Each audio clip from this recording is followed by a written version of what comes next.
Good evening mga kapatid. Tayo ngayon ay magpapatuloy sa ating pag-aaral ng salita ng Diyos. Nasa series tayo ng Psalms 1. Psalms 1.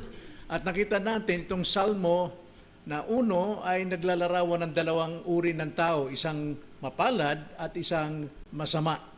At natalakay natin nakaraan ang chapter 1 verse 1. At ngayon naman, chapter 1, verse 2. Basahin natin ang verse 2. Ngunit nais kong basahin simula sa verse 1. Ganito ang pagkakasabi. Mapalad ang taong hindi lumalakad sa payo ng masama, ni tumatayo man sa daan ng mga makasalanan, ni umuupo man sa upuan ng mga manunuya, kundi nasa kautusan ng Panginoon ang kanyang kagalakan at nagbubulay-bulay araw at gabi sa kanyang kautusan. Tayo po'y manalangin. Panginoon, muli, humingi kami ng iyong gabay, ang iyong banal na Espiritu na patuloy magbigay sa amin ng spiritual na kaunawaan ng inyong mga salita, sapagkat salita ninyo, Panginoon, ay spiritual at maunawaan lamang ito sa pamagitan po ng spiritual na pamamaraan. Kaya samahan niyo kami, Ama, sa aming pag-aaral na ito, nawa mamulat kami sa katotohanan, anuman ang aming pagkukulang, anumang kailangang dagdagan at ipag-ibayuhin sa aming pong buhay bilang Kristiyano, ay inyo pong ipahayag sa pamagitan ng iyong salita ngayong gabi. Maraming salamat po, Ama. Lahat ng ito'y samot dalangin namin sa pangalan ng Panginoong Hesus. Amen. Na matapos ipaalam ng chapter 1 verse 1 ang landas na dapat lakaran at lalo na iwasan ng mga pinagpala. Mayroon siyang dapat iwasan at mayroon siyang dapat na gawin. Ngayon naman, papakita naman sa atin pagdating sa verse 2, ang positibong gawain ng taong pinagpala.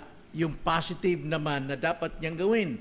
Matapos niyang iwasan ang landas ng kasamaan, ngayon naman ay dapat siyang pumasok naman sa daan na kung saan ito ang kanyang positibong gawain. Ang kanyang kagalakan ay hindi sa kasamaan, kundi sa salita ng Diyos. Ito yung pag-aaral natin na tayo turuan na makuha ang katangian ng taong ito, itong matawid na ito. Ito'y tumutukoy sa lahat ng mananampalataya. Ano ba yung kanyang katangian? Kaya ang layunin dito na may akda si David, ituro na ang tunay na pagpapala ay makikita sa masigasig na pagmamahal at pagbubulay-bulay sa salita ng Diyos araw at gabi. Kaya tingnan natin ang dalawang katangian ng mga pinagpala. Tayo po'y tinawag na pinagpala. So, unang-una, ang pinagpala ay nagagalak sa salita ng Diyos. Yun po yung unang-una. Ang pinagpala ay nagagalak sa salita ng Diyos. So dito hahamunin tayo mga kapatid. Minsan hindi natin nabibigyan ng halaga ang pagbabasa, pag-aaral, pagbubulay ng salita ng Diyos dahil kulang tayo sa pagmamahal. Wala tayong kagalakan. Kaya ang sabi rito sa verse 2, sa unang bahagi, kundi nasa kautusan ng Panginoon ang kanyang kagalakan. Now, alam natin yung salitang kanyang, ang antecedent dito, yung mga taong pinagpala, mga taong mananampalataya. Now, kagalakan dito mga kapatid, tinignan ko sa original, sa English dito, sa Bible, is much desire. Hindi sinabing joy, basta joy lang, kundi much desire. Kaya kaiba, ito'y hango sa original na Hebrew word. Ang Hebrew dyan ay kefetz. Kefetz. Ang ibig sabihin, much desire sa English. Kaya sa Tagalog, labis na hangarin. Sobra-sobrang hangarin. Isang talata na ginamit din ng the same word sa 1 Samuel chapter 15, verse 22, ganito ang pagkakasabi. At sinabi ni Samuel, ang Panginoon kaya ay may malaking kasiyahan sa mga handog na sinusunog at sa mga alay gaya ng pagsunod sa tinig ng Panginoon. So yung salitang hepets o kagalakan, ang totoong kahulugan niyan ay malaking kasiyahan. So ang isang pinagpala, isang mananampalataya, hindi lang siya nagbabasa ng salita ng Diyos o Biblia, kundi siya'y may malaking kasiyahan. Hangad niya talaga ito. Nauuhaw siya na kanyang basahin o di kaya pakinggan ang salita ng Diyos. So hindi lamang natin tungkulin ang magbasa, kundi magkaroon tayo ng labis na hangarin. Much desire. Hinahangad upang masunod ang salita ng Diyos. Pagkatao'y mayroong hinahangad na isang bagay, pagkain man o lugar man, nais nating makamit yung pagkain, makain natin. Kung lugar man, nais nating mamuhay sa lugar na yon. Kaya kung tayo po ay mayroon pong kagalakan sa salita ng Diyos, ang layunin natin ay maipamuhay ang salitang yon. Para tayo makapamuhay sa salitang ating napakinggan, ating binasa, kailangan tayong magkaroon ng malaking kasiyahan sa salita ng Panginoon. Kita niyo yung isang hardinero. Ang isang hardinero o isang magsasaka na lang, ito magsasaka, walang kapaguran na nagtatanim. Masaya siya, nagagalak siya magtanim, at sa kanyang tanim, lagi niya itong inalagaan, dinidiligan. Bakit po? Andun yung kanyang much desire sa bunga. Alam niyang aani siya ng bunga sa kanyang mga itinanim at dinidiligan. The same with us, kapag tayo po ay mayroong much desire sa salita ng Panginoon, alam nating mayroon tayong aanihing bunga. Ngayon, kung wala tayong hangarin, wala tayong malaking pagnanasa, hangarin sa salita ng Diyos, wala tayong aanihin. Diba? Kailangan lang na tayo ay magkaroon ng desire. At yung desire na yan nasa atin eh. Biyaya ng Diyos yan. Nung tayo'y kanyang baguhan ng puso. Kaso lang, katungkulan natin na ito ay ating apply. Kapag ikay nauuhaw, desire mo ay tubig. Talagang maghahanap ka. Sa matatanda sa probinsya, kailan iinom mo na ng asin, ay nagkakain mo ng asin, bago talagang hangarin yung tubig. Bakit? Tumatamis yung tubig pag may asin. At ano nangyari? Satisfaction, di ba? Pagka nabusog siya sa tubig, sapat na yun. So, ganun din tayo. Kapag mayroon tayong desire sa salita ng Panginoon, talagang magbubunga tayo. Spiritual na bunga. So, ang ating paglalapit dito ay tanungin natin ang ating mga sarili, mga kapatid. Tanungin natin ang ating mga sarili. Noon, mayroon tayong binubuksan kasi Bible talagang binabasa natin. Pero ngayon, nasa cellphone na eh. Di ba? Kaso lang, pagdating sa nagbasa ka sa cellphone, hindi mo matatandaan yung versikulo kung saan, chapter. Pero sa Bible, alam mo, buksan mo lang, halimbawa sa Haggai, alam mo kung saan banda yun. Kaliwa ba yun o bandang taas? Kaya mas maganda talaga kung nagbabasa tayo ay Bible mismo. Well, ginagamit lang talaga ang tab o ang cellphone pag sa dating sa preaching, pero when it comes to meditation, mas maganda talaga Bible, mga kapatid. Kailang magkaroon tayo ng desire. Kaya ang tanong natin, nagagalak ba tayong magbasa ng ating Biblia? Nagagalak ba tayo? O hinahangad ba nating maging mabunga? Kailangan talaga. Hindi tayo mabibigo kapag hinangad natin ng may malaking kasiyahan ang salita ng Diyos dahil ang Diyos natutuwa sa ating hangarin.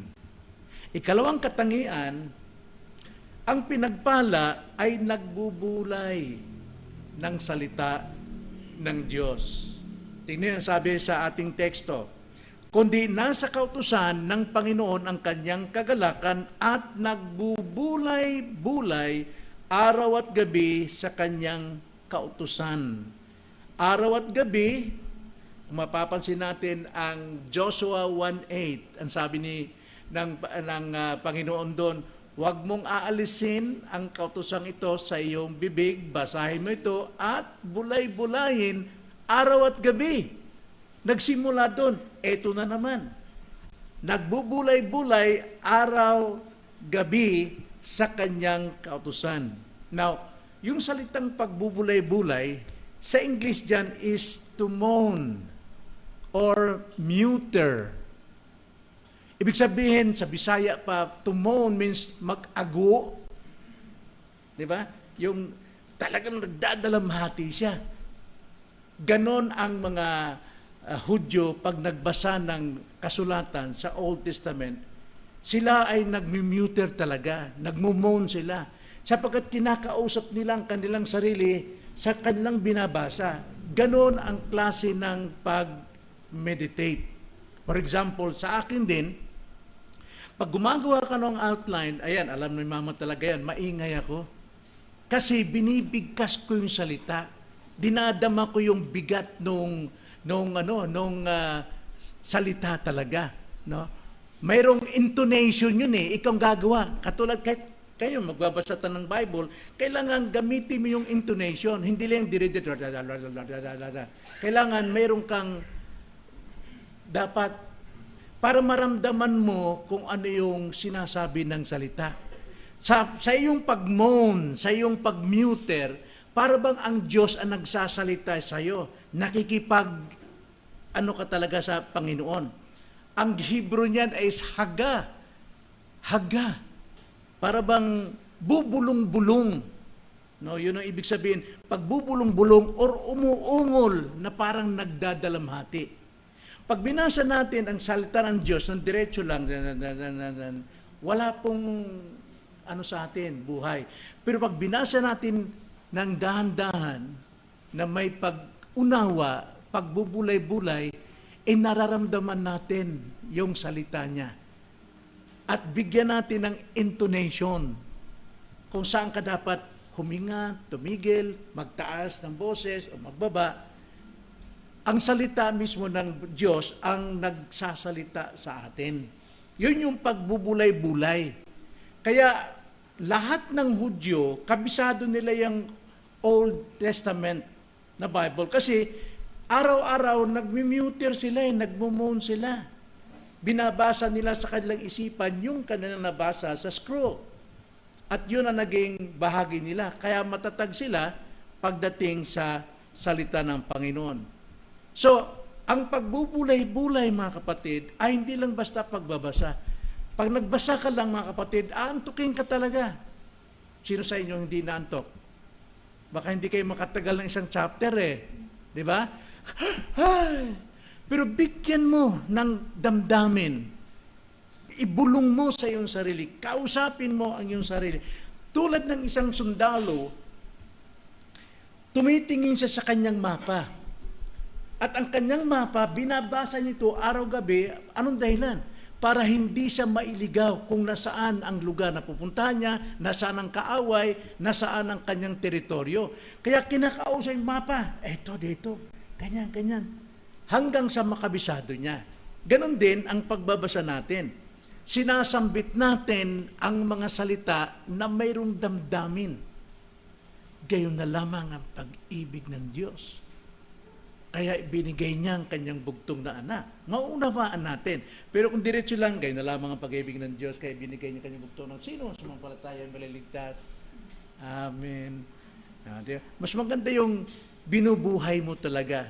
Yun ang paraan ng pag-meditate. Day and night. Kahit wala siyang binabasa, naglalakad siya, nagmumuter siya. Bumubulong-bulong siya. Yun ang nangyayari. So, gumawa tayo ng oras talaga. Oras sa umaga, sa gabi, magbasa tayo at manalangin. Yun ang kailangan natin. Magbasa at manalangin at hayaan natin ang salita ang gumagabay sa lahat ng ating mga desisyon. Kailangan nating ibulong sa ating sarili. Damhin natin, parang nagdadalamhati tayo, umuungol tayo dahil taglay natin yung salita ng Diyos. So sa ating pagtatapos, Ang tunay na kaligayahan ay hindi matatagpuan sa kasalanan. Na alam natin, pag sabing kasalanan, yung alam nating labag talaga sa kalooban ng Diyos. Alam natin yon. Hindi natin makukuha ang kaligayahan kahit tambak pa na binibigay na ganansya ng kasalanan. Hindi tayo maliligaya dyan, kundi sa pag-ibig natin sa pagbubulay-bulay ng salita ng Diyos. I-try ninyo. Hindi ko natuloy yung sa akin. No? Ganon din. Pag ako nakagawa ng outline, binubulong ko yan. Hanggang sa nabibigkas ko, sumisigaw ako sa kwarto. Kasi gusto kong madama ko yung damdamin ng message. Kaya pagka actual na, hindi artificial na palakas lang ng boses, no, galing sa puso, sa damdamin. Kasi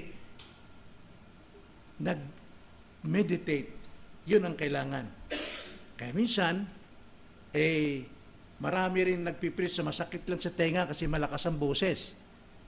Pero mayroong nagpipreach, malakas ang boses, pero tinatamaan talaga ang mga nakikinig.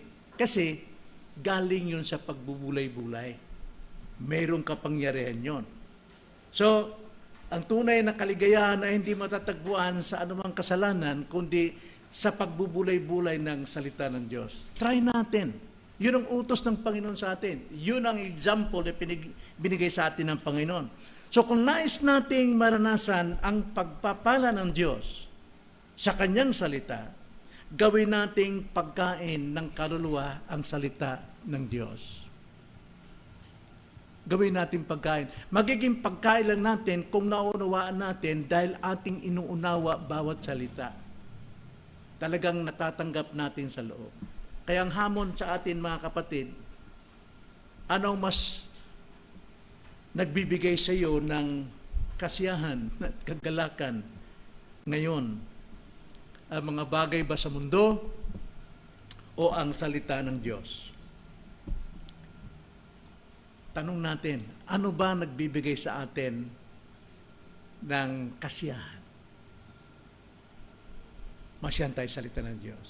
Kaya itong dalawang pag-pray natin, pag-pray natin, hindi lang sa ating sarili, kundi sa ating kapwa mananampalataya. Nawa, bawat miyembro sa atin, bawat Kristiyano, ay may kagalakan sa pagbabasa ng salita ng Diyos.